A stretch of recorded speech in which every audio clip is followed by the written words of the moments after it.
Kwa hiyo tuna mmoja wa wanufaika katika programu yao hii ni Faidha Abdalla. Tutakwenda kuzungumza nao. Karibuni sana. Asante sana. Tunafurahi kuwa nayo Faidha. Hatujasikia sauti yako. Karibu. Asante sana. Ndio, karibu sana bwana Emmanuel. Asante sana. Kwa kifupi tu tumegusia tukamweleza mtazamaji kwamba mnasaidia watoto, vijana. Ni vijana na watoto wa namna gani hasa? Maana mimi nimeeleza tu kwa kifupi kwamba ambao wasiojiweza kutoka kaya maskini. Inawezekana nyie sasa mna wanaita nini, qualities ama vigezo. Mna vigezo maalum kusema hii ndio kaya maskini kijana atoke. Asante. Kwa majina naitwa Emmanuel Yohana kama ambavyo umenitambulisha. Nashukuru kwa nafasi hii. Nafanya kazi na shirika la Kiohede. Kiohede kama ulivyotambulisha ni Kiota Women Health and Development Organization. Ni shirika isiyokuwa la kiserikali ambalo linafanya kazi ya kutetea haki, ulinzi na usalama wa watoto, vijana, lakini pia wanawake wenye umri kati ya miaka 10 mpaka 24. Shirika letu tangu limeanzishwa linafanya kazi kwenye mikoa isiyopungua 10 kwenye halmashauri 52 Tanzania nzima, tukijikita kabisa katika eneo la ulinzi na usalama wa watoto, na hapa tunazungumzia kuhakikisha kwamba watoto wako katika mazingira salama yasiyoweza kuathiri afya, akili na maisha yao. Lakini tuna eneo lingine ambalo tunafanya kazi kuhusiana na watoto ni kupinga utumikishwaji wa watoto pamoja na usafirishwaji haramu wa watoto. Tunao makundi mengi ya watoto ambao wanasafirishwa kutoka katika maeneo tofauti kuja maeneo ya mijini kwa ajili ya kutumikishwa kazi za ndani. Lakini pia tunalo kundi la vijana ambalo vijana hawa ni wale ambao wana miaka 10 mpaka 24 wanaotoka katika kaya zisizojiweza au kaya ambazo ni maskini. Zamani tunatumia neno maskini, sasa tunasema kaya ambazo hazijiwezi. Na tunaangalia watoto au vijana ambao wanaishi kwenye familia ambayo inaongozwa na vijana wenyewe au watoto, vigezo hivyo. Lakini wale walioko nje ya shule ambao hawasomi, hawako kwenye mfumo rasmi wa masomo, lakini pia hata wale ambao walioko kwenye mfumo rasmi wa masomo, hasa kwa wale watoto ambao wako mashuleni, shule za msingi na sekondari, lakini wanatoka kwenye familia ambazo hawana wazazi, hawana walezi, wanaishi kwenye vituo ambavyo vinalea na kutunza watoto. Hayo ndo makundi ambayo tunashughulika nayo sisi kama Kiohede. Okay. Vipi ulinzi na usalama wa watoto mnashughulika nao? Kwa sababu moja tu kati ya habari ambazo tumemjuza mdau wetu hapa ni kupoteza maisha kwa mtoto. Nanyi mnasema kwamba mnasimamia hili la ulinzi na usalama wa watoto. Kivipi? Tunafanya kazi kwa kutumia kamati zinaitwa kamati za ulinzi na usalama wa mtoto. Kama taasisi au kama NGO tuko chini ya Wizara ya Maendeleo ya Jamii, na kwa hiyo tunasimamia au tunatekeleza kazi zetu kwa kuangalia hasa kwenye masuala ya ulinzi na usalama wa watoto, kuangalia sheria ya mtoto. Tunachokifanya, tunatoa elimu ya ulinzi na usalama wa mtoto kwa watoto wenyewe mashuleni kwa kuanzisha clubs mbalimbali za wanafunzi, ambazo kwenye hizo clubs tunatumia kuwafundisha haki zao. Wajue haki zao ni zipi wakiwa nyumbani, lakini wajue wajibu wao kama watoto. Lakini pia tunafanya kazi ya kuelimisha wazazi na jamii kuhusu masuala mazima ya ulinzi na usalama wa watoto. Tunavyosema ulinzi na usalama wa watoto, haimaanishi kwamba mtoto awe ndani au amewekewa mlinzi. Tunazungumzia habari ya uhakika wa usalama wa mtoto muda wote. Tumeangalia au taarifa ulioisoma kwamba mtoto alikuwa anaogelea alafu akawa amezama na kufariki. Hapo kunaonyesha kwamba mzazi hakutekeleza au hakutimiza wajibu wake wa kumlinda mtoto. Tunachozungumza ni nini? Kwamba mtoto ili awe salama, tunahakikisha kwamba mazingira yote, mzazi anatumia nguvu zake zote kuhakikisha kwamba mtoto wake hafiki au anazuiliwa katika mazingira ambayo yanaweza akahatarisha usalama wa mtoto. Na kwa mujibu wa sheria ya mtoto, yako mazingira ambayo yametajwa kwamba ni hatarishi kwa mtoto, ikiwa ni pamoja na maporini, kwenye mito, kwenye maziwa na kwenye bahari. Maeneo hayo yote kwa mujibu wa sheria ya mtoto ni yamekatazwa kwa mtoto kuwepo bila kuwa na uangalizi wa mzazi au mtu mzima. Kwa hiyo kwenye eneo la ulinzi na usalama wa watoto, Kiohede kama Kiohede tunafanya kazi ya kutoa elimu ya kuhakikisha kwamba watoto wetu wako salama, lakini pia kuwalinda dhidi ya vitendo mbalimbali vya ukatili wa kijinsia ambao unafanyika kwenye majumba na kwenye maeneo ambayo watoto wanaishi. Kama tunavyofahamu, ukatili wa kijinsia unafanywa na watu wa karibu. Watoto wamekuwa wakipigwa, wakinyimwa chakula, lakini pia wakinyimwa mahitaji muhimu ya kusaidia mtoto kwenda shule, na ambayo yanaweza akamfanya mtoto akawa mtoro na mwisho wa siku akajiunga na makundi yasiyokuwa mazuri, na hatimaye mtoto anaweza akaharibikiwa na kutokufikia ndoto zake. Okay. Hayo ndiyo tunayofanya kwenye eneo la ulinzi na usalama wa mtoto. Sawa sawa. Ni zaidi ya miaka 25 hivi tangu mmeanza hii kazi mpaka sasa. Kwa maeneo hayo uliyoyataja, mikoa wamesema mikoa 10 na halmashauri kadhaa 50. Mpaka sasa hivi ni wanufaika wangapi wamekwisha nufaika na mpango wenu? Toka tumeanza ni zaidi ya miaka 20. Kama nilivyosema, tumeanza 98 tukasajiliwa 99, zaidi ya miaka 20, na ni zaidi ya wanufaika milioni 1 wanaweza wakawa wamenufaika kupitia programu zetu za KIUHEDE, na hapa tunazungumzia wanufaika wa moja kwa moja wasiopungua karibia 500,000, lakini wanufaika wasiokuwa wa moja kwa moja. Kwa mfano, mzazi anakuwa ni mnufaika lakini sio wa moja kwa moja. Mtoto, vijana, hawa ni wanufaika wa moja kwa moja. Kijana akiwezeshwa kwenye familia, mzazi pia naye ananufaika kwa sababu tayari utegemezi kwa mzazi unapungua. Hicho ndicho ambacho tumeweza kukifanya kwenye maeneo toka tumeanza kwa upande wa shirika la KIUHEDE. Sana. Eneo lingine ambalo umelitanabaisha hapa ni kupinga utumikishwaji wa watoto kuanzia umri wa miaka 10 mpaka 24 na mtoto anaishia 18 chini ya miaka 18. Sawa kabisa. Sasa utangulizi huu ulikuwa unakuja moja kwa moja kwake dada yetu hapa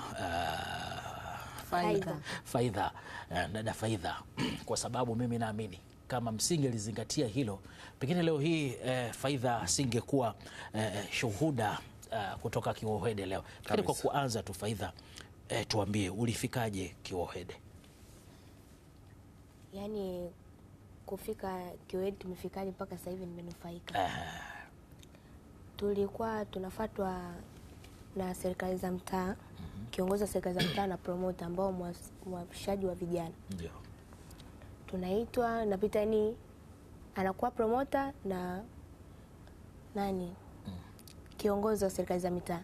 Kwa anakuja kila nyumba na yani wanasema kwamba tunahitaji vijana, kuna mradi umejitokeza, mradi wa design gani. Kwa baada hapo tunaitwa, tunakutana serikali za mitaa, tunakutana vijana tofauti tofauti, tunakuwa wengi. Tukishakutana pale sasa ndio tunaambia, bwana, sisi hapa mmeitwa kwa nia gani? Tunakaa tunapanga, haya jamani, tunakutana lini na lini. Inawezekana mimi nipo free Ijumaa, mwingine yupo free Ijumaa kwa siku hiyo. Kwa hiyo tulikubaliana sisi wenyewe kama vijana, kwa hiyo lini tutapata muda ambao tunaweza tukakutana na tukamaliza kusoma mada zetu. Kwa hiyo baada ya hapo tukapanga, bwana, iliwe siku ya Jumamosi ambayo kila mtu yupo. Okay. Na kipindi chetu huaga inakuwa nusu saa, kuanzia saa 4 mpaka saa 4:30. Tunakutana serikali za mitaa, tunasoma mada zote zinazohitajika kusoma. Okay. Kipindi ambacho mnafundishwa hizo mada, kwa maana ulikuwa upo nyumbani, hukuwa shule? Sikuwa shule. Na ulifika mpaka ngazi gani ya elimu? Form 4. Kidato cha 4. Sawa. Kwa hiyo wewe ukajifunza mambo gani hapo? Kuna mada nyingi, maana hatuwezi tukasoma vitu vingi. Lazima ujue utambulisho wa mradi unahusiana na nini. Okay. Kwa hiyo utapewa mada ya utambulisho wa mradi, mada ya nguvu kama mimi, kuna mada ya jinsi na jinsia, kuna mada ya ukimwi, kuna mada ya afya ya uzazi, hivyo. Okay. Sawa. Wewe ulikuwa na ndoto gani? Mimi nilikuwa napenda niwe kama wewe. Tunazaje? Au kama Uleri hapa. Nilipenda kwa sababu nilikuwa namfuatilia sana yule Ivona Kamonto. Okay. Shamuona hivyo soko macho? Nimemwona, sema nitamani nimsalimie. Tukitoka hapa na kupeleka ukamsalimie. Basi hilo limeisha. Hilo kama ulikuwa na ndoto hiyo, hilo limeisha. Tuendelee. Mkuu, tumemsikia Faidha hapa. Zile programu ambazo mmekuwa mkiwafanyia wao. Swali langu la awali, moja kati ya shughuli zenu kuhakikisha kwamba watoto hawa hawatumikishwi, badala yake mnawapatia programu hizi kama alizoeleza Faidha. Zina umuhimu gani? Pengine zisingekuwa programu hizi, kina Faidha leo angekuwa wapi? Yes, hizi program ni za muhimu sana kama alichokuwa akizungumza Faida. Vijana hawa wakiwa mtaani hawana kazi ya kufanya, kuna hatari sana ya kujiingiza katika vitendo visivyokuwa vya kimaadili.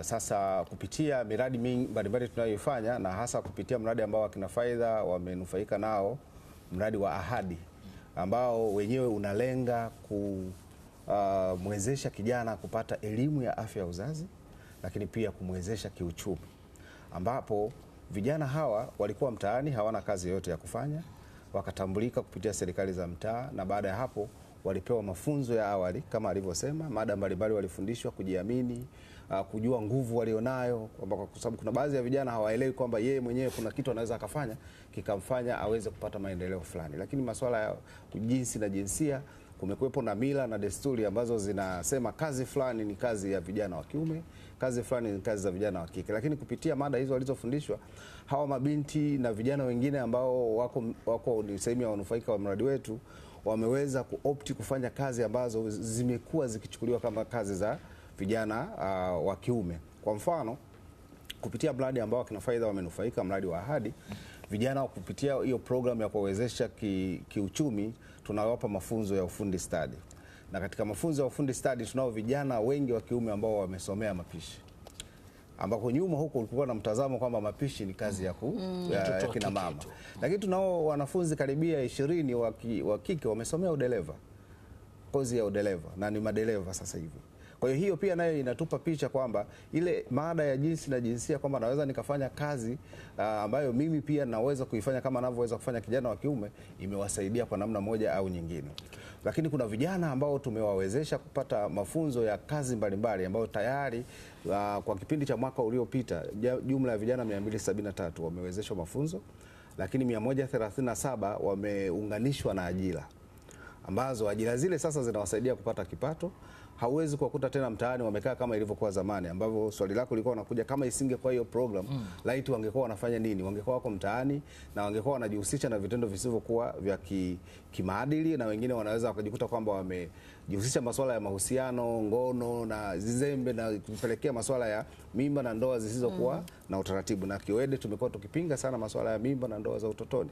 Kwa hiyo kupitia programu hizo tuna linki hawa vijana na huduma, watoa ajira mbalimbali baada ya kupata ule ujuzi kwenye vyuo, na mafunzo wanayofanya ni mafunzo ya muda mfupi ya miezi 3, ambayo baada ya hapo wanakuwa na ujuzi wa kuweza kufanya shughuli mbalimbali. Kwa hiyo tumewalinki kwenye makampuni mbalimbali, lakini wapo pia vijana karibia 27 wako kwenye mafunzo kwa vitendo, na hiyo inawasaidia pia kupata kipato baada ya mafunzo hayo. Sawa.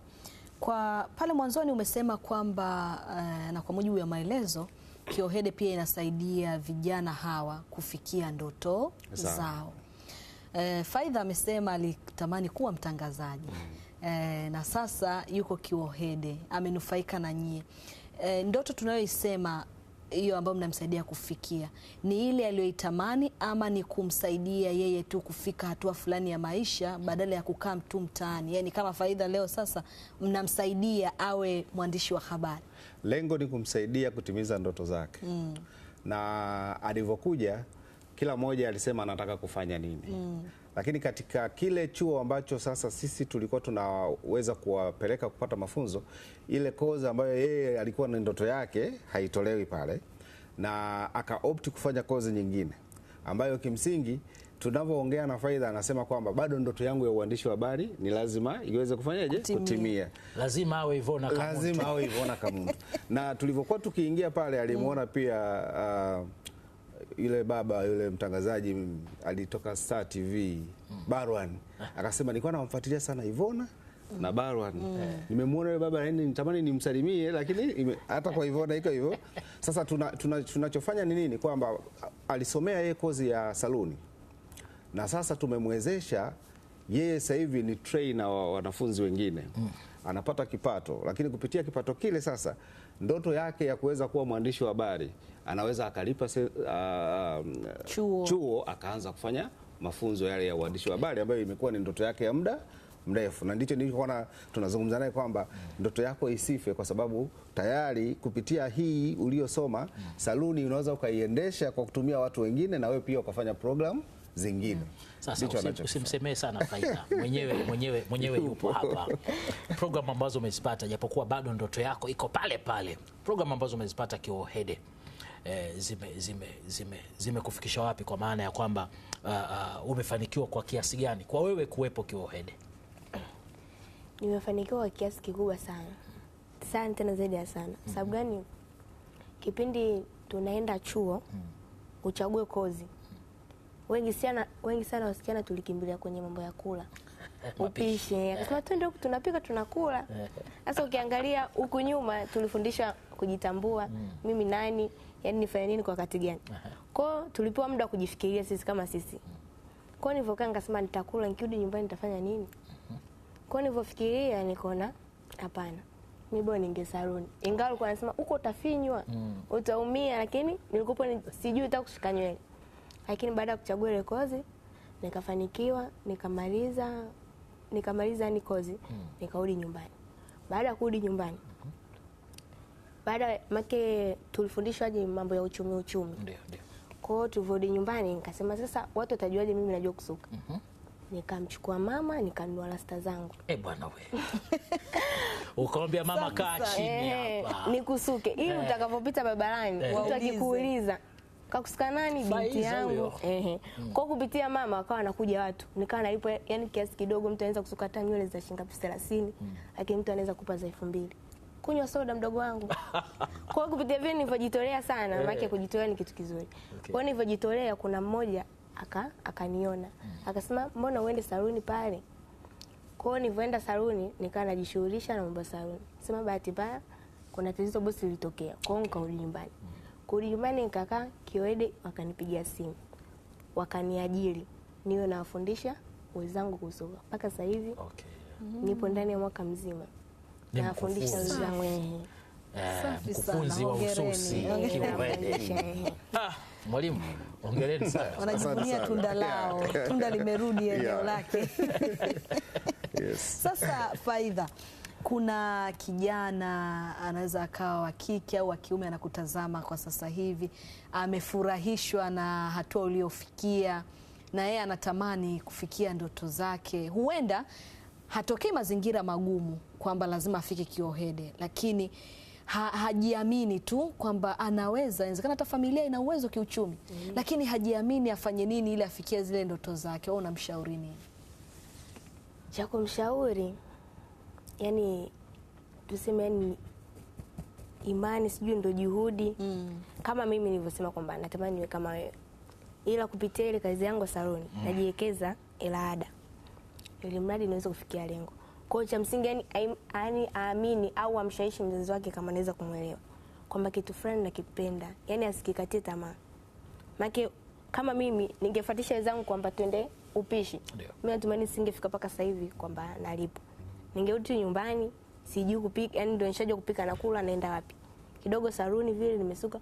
Kwa cha msingi awe na nini? Awe na imani, yani atafika. Asikate tamaa mapema. Sawa.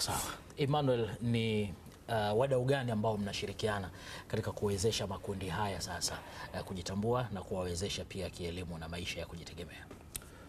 Tunashirikiana na wadau mbalimbali katika maeneo tofauti, na wadau wetu wakuu ni serikali, ambapo kwenye ngazi za chini kabisa katika utambuzi wa hawa vijana lazima tutumie wenzetu wa serikali za mitaa, kwa maana watendaji wa mitaa, watendaji wa kata, maendeleo ya jamii wa kata wale au wa mitaa wale, ndo wadau wetu namba moja kwenye kuhakikisha kwamba tunaweza kuwasaidia hawa vijana. Tukiwatambua, baada ya hapo tunavyo vyuo mbalimbali ambavyo tunashirikiana navyo, lakini tunao wafadhili mbalimbali ambao pia na wenyewe wanatufadhili kupitia fedha zao. Tunawapeleka mafunzo hawa vijana, lakini pia baada ya kuwapeleka mafunzo wanawasupport pia wale ambao wameopti kufanya shughuli za kijasiriamali, wanawapa vifaa, lakini wanawapa mitaji.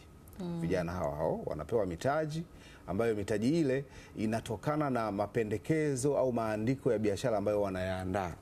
Ni lazima waandae maandiko ya biashara, yanakuja yanafanyiwa mchakato wa ushindani, na baada ya hapo wale wanaoshinda basi wanawezeshwa kwenye zile maandiko yao ya biashara, wanaenda kufanya biashara. Kwa hiyo yako makundi mbalimbali, wale wanaotaka kufanya biashara, wanaotaka kufanya mafunzo ya ujasiriamali, lakini pia wale wanaohitaji ajira, wote wanaweza kuwezeshwa. Kwa hiyo tutashirikiana na wadau mbalimbali, wafadhili wetu mbalimbali ambao wanatuwezesha, na hasa kupitia mradi huu wa Ahadi ambao kina Faida wamenufaika nao. Wafadhili wetu wakuu wamekuwa ni World Vision Tanzania pamoja na Global Affairs Canada, ambao hao ndio watakuwa wakitusaidia. Sasa kuna ambao wanakusikiliza kwa sasa na kuna mikoa baadhi hamjafika na wanatamani labda waweze kuwafikia. Naamini mnawasaidia, sio lazima kwa ile mikoa tu ambayo mmeshafika, hata akiwa nje ya ule mkoa bado anaweza akasaidiwa. Wafanye nini kuwafikia? Ya, kwa vijana au watoto ambao wako katika mahitaji, tunawahudumia pia hata wale ambao wanatoka kwenye mikoa ambayo hatujafika au hatutekelezi miradi. Kwa mfano tunayo muunganiko wa mawasiliano na maafisa ustawi wa jamii nchi nzima. Na kwa sababu pia kituo chetu kinatambulika na serikali, kituo chetu kinatambulika na Wizara ya Mambo ya Ndani katika kuwasaidia mabinti walioko katika muunganiko wa kusafirishwa na kutumikishwa. Kwa hiyo tunapokea simu kutoka maeneo mbalimbali. Kwa hiyo kijana kama anatoka maeneo ambayo mradi wetu hautekelezwi, basi anaweza akawasiliana kupitia ofisi ya maendeleo ya jamii kwenye eneo lake au ustawi wa jamii, nasi tukaweza kupata taarifa zake na kuweza kuwasaidia. Tunao wengi wa kutoka mikoa mingine ambao, kwa mfano tu tunao vijana. Kwa kumalizia, tunao vijana ambao wametoka maeneo ambayo hatutekelezi mradi, kwa mfano kama Arusha, lakini wamekuja kwa ajili ya mafunzo ya ufundi stadi kwenye chuo chetu cha Bunju ambacho kinatoa mafunzo ya ufundi stadi ambacho kimesajiliwa na Activate. Shukrani sana. Asante sana. Basi ndio hivyo tunavyokamilisha mjadala wetu kwa siku ya leo. Mtazamaji, tulikuwa na shirika la Kiwohede wakituelezea namna ambavyo mradi wao unafanya kazi hasa kuwasaidia watoto na vijana wanaotoka kwenye mazingira magumu, na tulikuwa naye Emmanuel Yohana ambaye ni mkuu wa program kutoka Kiwohede na Faida Abdalla ambaye yeye ni kijana mnufaika wa shirika la Kiwohede. Tunaamini umepata kitu, nawe ambaye inawezekana una jirani yako unamuona kuna mazingira fulani hivi watoto wanayapitia, unaweza ukasaidia ili wakaweza kuwafikia na kupata msaada. Tunakwenda mapumziko mafupi, tukirejea ni michezo.